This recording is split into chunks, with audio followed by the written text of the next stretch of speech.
تفہیم کے معزز ساتھیوں، السلام علیکم ورحمۃ اللہ وبرکاتہ۔ اللہ تعالیٰ سے دعا ہے کہ آپ کی زندگی مشکلات سے مکمل آزاد ہو۔ امید ہے آپ سب خیریت سے ہوں گے انشاءاللہ۔ میں اللہ تعالیٰ سے دعا گو ہوں کہ آپ سب ہمیشہ خیریت سے رہیں، آمین۔ آئیے آج سے قرآن حکیم کی تعلیمات اور آیات سے زندگی کے مشکلات کا ازالہ کریں۔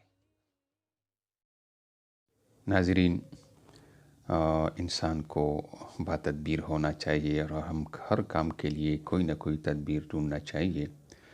تو تدبیر ڈھونڈنا بعض اوقات مشکل ہو جاتا ہے، تو اگر کسی کام کی تدبیر نہ جانتا ہو تو یا رشید، جو شخص کسی کام کی تدبیر یا انتظام نہ جانتا ہو وہ مغرب اور عشاء کے درمیان 1000 بار پڑھے، انشاءاللہ تعالی صحیح تدبیر اس کے دل میں آ جائے گی اور اس کا ہر کام تدبیر کے مطابق ہوگا انشاءاللہ، اور اس کام میں اللہ تعالیٰ کی مدد اور انتظام شامل ہوگی انشاءاللہ تعالی العزیز۔